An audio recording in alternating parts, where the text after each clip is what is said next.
It's a pleasure and honor to be in front of you. As Jayesh bhai said, I am also a little bit of Calcuttan.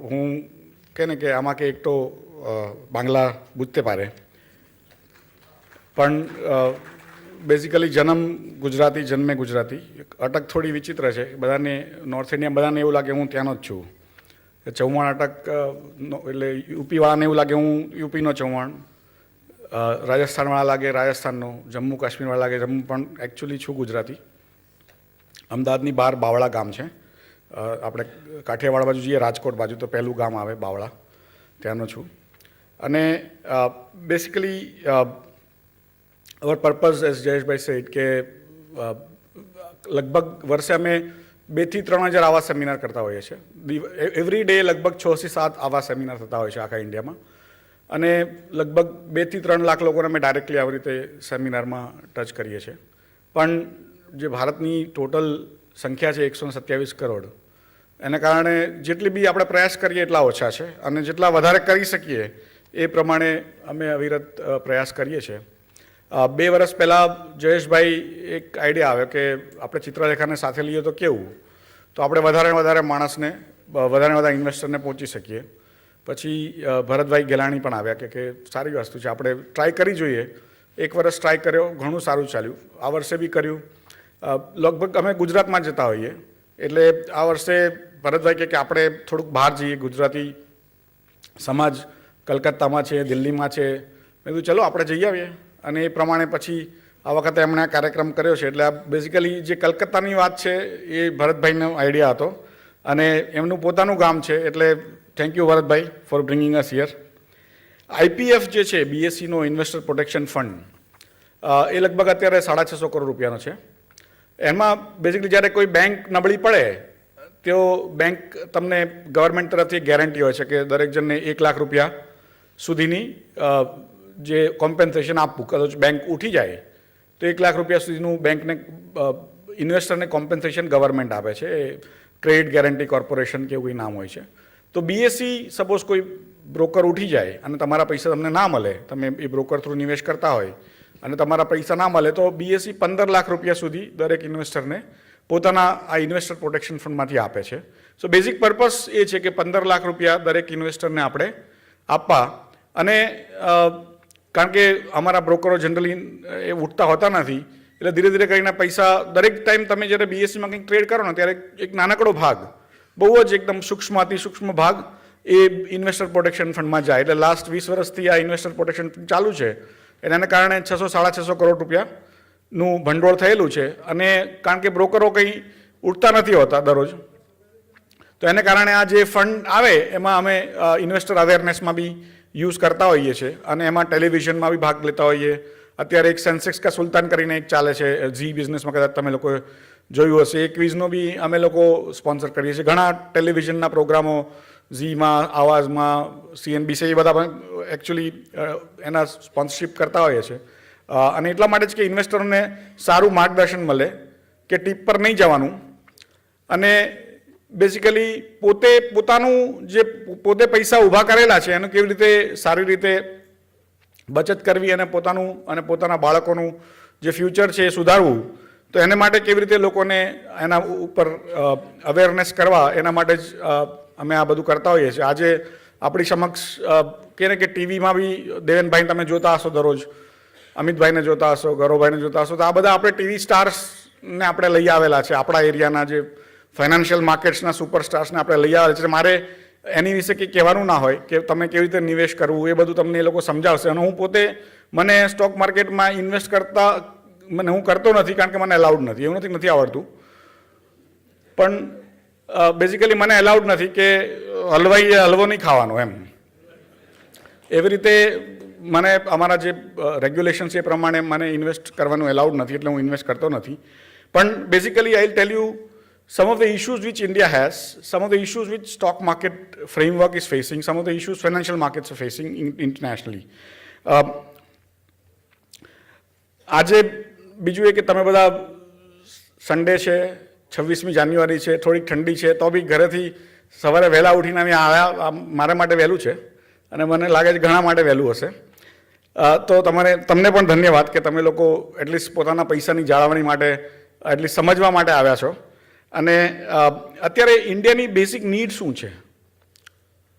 ઘણીવાર આપણે આપણા ધંધામાં જોડાયેલા હોઈએ, ઘણીવાર વાંચતા હોઈએ, ના વાંચતા, પણ અત્યારે ઇન્ડિયાનો બેઝિક પ્રોબ્લેમ શું છે?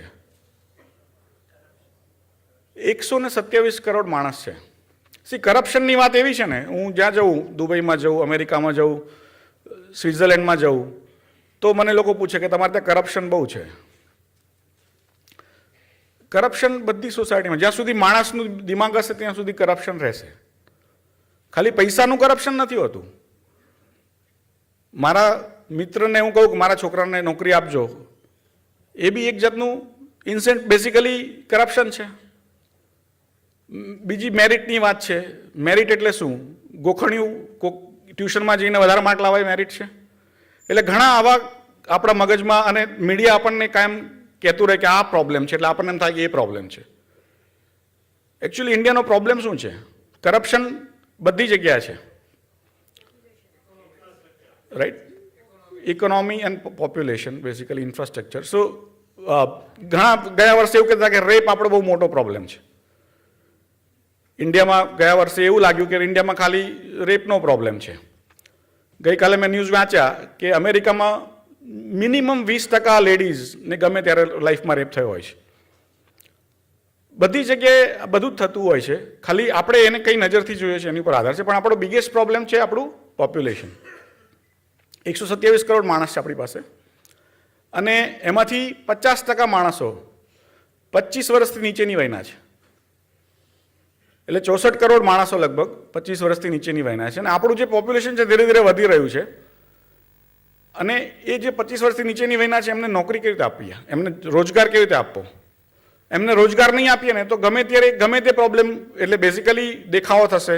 કોઈ પણ વસ્તુ હશે, ઇન્ફ્લેશન ઉપર દેખાવો થશે, બીજી વસ્તુ પર દેખાવો થશે. જે લાસ્ટ 3-4 વર્ષમાં આપણે જોયું, કરપ્શન તો પહેલેથી ચાલે છે. વિશ્વામિત્રને બી મેનકા મોકલી હતી.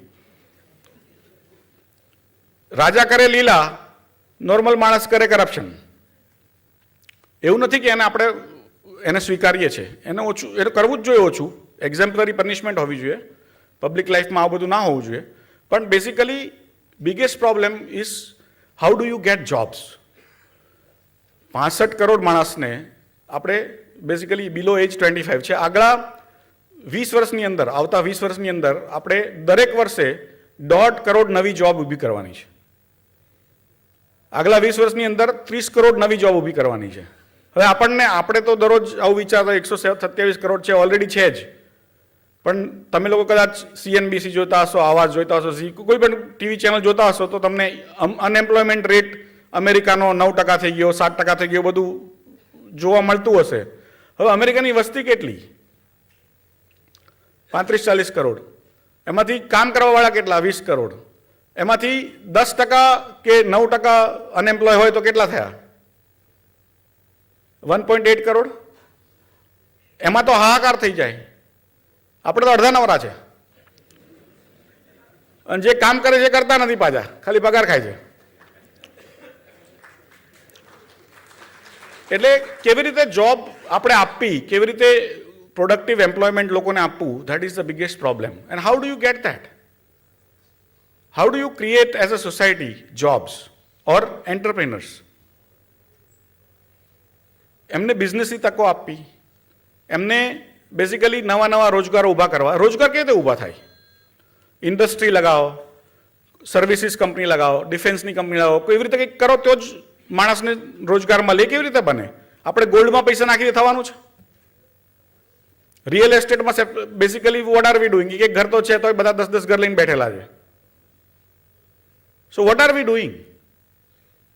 કે જે આપણે ઇન્ડિયામાં લગભગ 30% થી 35% આપણે GDP છે, આપણું ટોટલ ગ્રોસ ડોમેસ્ટિક પ્રોડક્ટ છે, એના 30 થી 35% આપણે બચાવીએ છીએ savings. Savings normally is done by households. Normal હું, તમે બધા આપણે સેવિંગ્સ કરતા હોઈએ. એમાંથી 92% એ આવી બધી રિયલ એસેટ્સમાં જાય છે. ગોલ્ડ, સિલ્વર, એ બધામાં જાય છે. 8% ફાઇનાન્શિયલ ઇન્સ્ટ્રુમેન્ટ્સમાં જાય છે.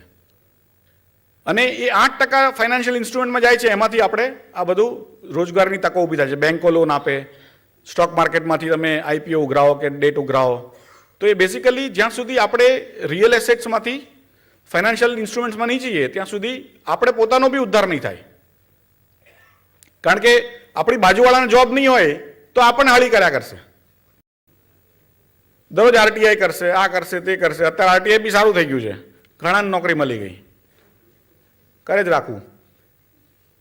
એટલે jobs creation is the biggest problem, અને that can be done only if we invest in financial instruments. અને that can be done by investing in banks, mutual funds, insurance, directly through stock markets.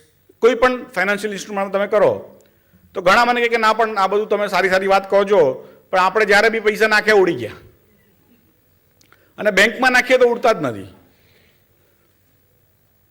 Actually બેંકમાં શું છે કે અત્યારે તમે જોયું હશે, એનપીએ નામ સાંભળ્યું છે? NPA, non performing asset.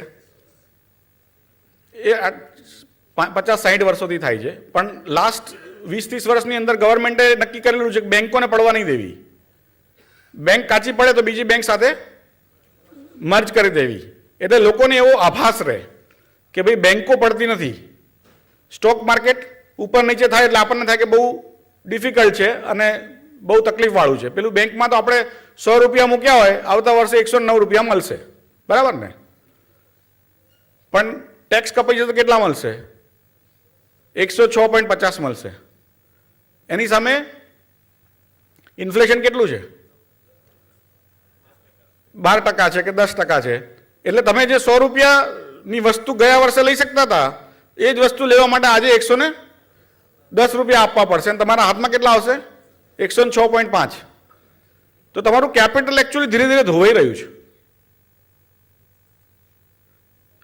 તમને લાગતું નથી, આભાસ થઈ રહ્યો છે એવો કે મારું કેપિટલ ઉપર જઈ રહ્યું છે, પણ એકચ્યુઅલી તમારું કેપિટલ ધોવાઈ રહ્યું છે. એની ability to actually get that benefit is actually going down. અને સ્ટોક માર્કેટમાં જ્યારે તમે નિવેશ કરો ને ત્યારે જેવી રીતે તમે કહું, સેન્સેક્સ 1979-80માં 100 હતો, આજે 20,000 છે. એટલે કેટલા 34 વર્ષની અંદર કેટલો રિટર્ન આપ્યો? 200 ગણો. 100 ના 20,000, રાઈટ? તો 200 ગણો રિટર્ન એમને આપ્યો છે, અને તો બી દરરોજ ઉપર નીચે થયા કરે, પણ ટ્રાન્સપરન્ટ છે. કોઈક નીચે બી જશે, કોઈક ઉપર બી જશે. તો તમે તમારો પોર્ટફોલિયો બેલેન્સ્ડ હોય અને નવી નવી જે કંપનીઓ આવે, નવી ટેકનોલોજી આવે, એમાં તમે નિવેશ કરતા રહો તો you will be generally all right. So be aware કે બેંકમાં નાખવાથી પૈસો બચતો નથી અને સ્ટોક માર્કેટમાં નાખવાથી પૈસો ઘટતો નથી. પણ આપણે વિચારીને કરશું. બીજું એક વસ્તુ છે, જયેશભાઈએ બી કીધું કે બધું સાંભળજો ખરા, સુનો સબકી કરો અપની. પૈસા આપણા છે. અને ઘણીવાર મેં તો જોયેલું બી એવું થતું હતું પહેલાં કે પૈસા બને તો મારી ઇન્ટેલિજન્સ, અને પૈસા ગયા તો કે ચાલુ આ બીએસસી એ ખોયા મારો. એટલે બેઝિકલી પૈસા આપણા છે, આપણે વિચારવાનું છે, અને કેવી રીતે આપણે એનું ઇન્વેસ્ટમેન્ટ કરવું કેવું વિચારીને. રૂલ્સ છે, રેગ્યુલેશન્સ છે, સ્પીડ છે, એબિલિટી ટુ એક્ઝિક્યુટ છે, પણ ultimately it is your money and you need to B aware કે કઈ કઈ કંપનીઓ આવી રહી છે અને કયા કયા ઇન્સ્ટ્રુમેન્ટ્સ આવી રહ્યા છે. ઇક્વિટીઝ છે, ડેટ છે, મ્યુચ્યુઅલ ફંડ છે, ઇન્સ્યોરન્સ છે, બધું જ છે. હવે નવા ઇન્સ્ટ્રુમેન્ટ બી આવી રહ્યા છે. ફોરેન કરન્સીનું ટ્રેડિંગ ચાલુ છે એક્સચેન્જ પર. ઇન્ટરેસ્ટ રેટ ફ્યુચર્સ આ અઠવાડિયાથી ચાલુ થશે, ટ્યુઝડેથી. એટલે ઘણા નવા નવા ઇન્સ્ટ્રુમેન્ટ્સ આવે છે, અને we need to B aware કે આપણને શું એક્સપોઝર છે.